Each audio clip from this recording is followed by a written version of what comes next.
زوم أوت، برنامج بيهتم بصحتك النفسية تحت رعاية مؤسسة الحياة منك للخدمات الاجتماعية. بتاخد قرارات وبتعمل حاجات بتغير حياتك كلها، بس انت ما بتبقاش عارف عملتها ليه. علشان كده انت محتاج تعرف ان كل واحد جواه شوية قيم وشوية قواعد هي اللي بتحركه ناحية أي حاجة بيعملها في يومه. بس الأول خلينا نعرف هو يعني إيه قيمة؟ القيم هي عبارة عن الأطر المحددة اللي هتحدد بيها شخصيتك، هتحدد بيها قراراتك، هتحدد بيها انفعالاتك. قيم حاجات انت مؤمن بيها، معاني حقيقية انت مؤمن بيها وبتتجسد وتتمثل في حياتك، زي قيمة الحرية، زي قيمة المسؤولية، زي قيمة التفاؤل، زي قيمة العطاء، زي قيمة الدعم.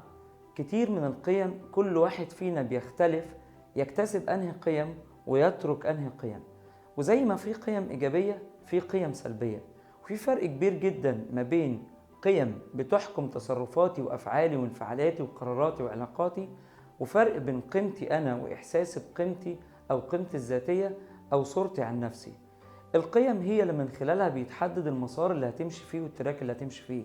القيم مش هدف، الهدف ان انا احقق شيء معين، ولكن قيمتي ان اوصل للهدف ده بشيء من الحرية او شيء من المسؤولية. القيم ممكن تخليك تسيب شغل او تترك عمل، او انك تستمر في مجال او تترك مجال اخر. القيم ممكن تخليك تختلف مع شخص او تتفق مع شخص اخر. القيم هي اللي ممكن تحقق بيها البصمة والاثر في حياتك، وممكن تكسب بيها الاخرين، وممكن تخسر ناس تانية كتير جدا.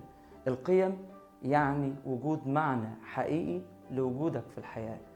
مهم جدا انك تعرف يعني ايه قيمك وتتمسك بيها عشان تستمر عليها وتحقق بيها اللي انت عايزه. طب يا ترى إيه تأثير منظومة القيم دي على قراراتي وعلى علاقاتي في الحياة؟ أكيد طبعا، ضروري جدا لبناء علاقات صحية طويلة الأمد إن تكون قيمنا مكملة للآخر، وكمان تكون قيم الآخر مكملة لقيمنا احنا. ده اللي بيحقق حالة من التوافق في العلاقات. ولو تأملت في دايرة العلاقات كلها اللي قريبة منك، هتلاقي فيها أشخاص أنت متوافق معاهم من حيث الفكر والمعتقدات والقيم. ولو حصل العكس وكانت قيمك والقواعد والمعتقدات بتاعتك غير منطقية للآخر، فده هيخلق تباعد، ممكن يولد صراع بينك وبين الطرف الآخر، ومش هيؤدي للانسجام المطلوب في علاقاتنا. ده هياخدنا للقرارات، وهطرح فيه أمثلة ممكن توضح المعنى أكتر. احنا لو افترضنا وجود شخصين مختلفين، واحد القيم بتاعته في قراراته الإنجاز، والتاني القيمة اللي بتحكمه في قراراته الدقة، هتلاقي الشخص المنجز بياخد قرارات سريعة وبيحكمه دايما السرعة في الأداء، حتى لو ممكن بياخد قرارات غلط فبيرجع يعيد تقييمها بعد كده. إنما الشخص الآخر اللي بيحكمه النتيجة مش سرعة الأداء، وما عندوش مشكلة إنه هو ممكن يتأنى في قراراته ويدي لنفسه الوقت المطلوب، بس قراره في الآخر تكون نتيجته هو اللي بيكملها. طيب هل ممكن إن أنا في يوم من الأيام أحتاج لإعادة تقييم لقيمي دي؟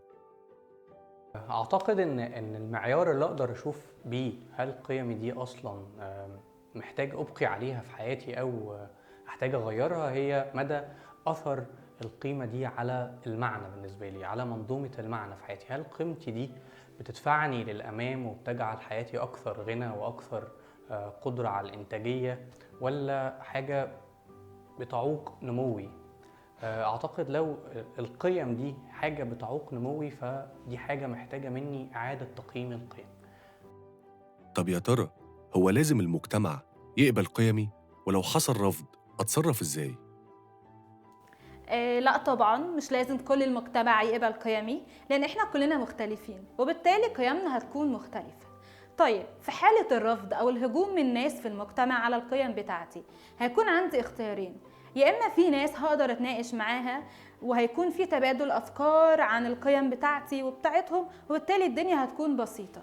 طيب لو في ناس مش قابلة تماما القيم بتاعتي بشكل جمودي كده، هقدر ان انا احترمهم بشكل مرن، ولكن يفضل ان انا محتكش بيهم كتير عشان اقدر اكون محترمة القيم بتاعتي.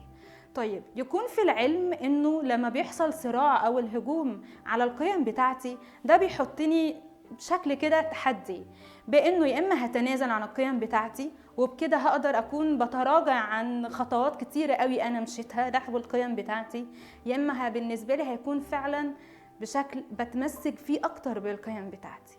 وشكرا. أكاديمية أوميجا بتقول بنقول لك كل سنة وانت طيب، ومستنيينك في الدفعة اللي جاية. سجل بياناتك دلوقتي علشان تلحق خصم على أكبر دبلومة دراسات صحة نفسية في مصر.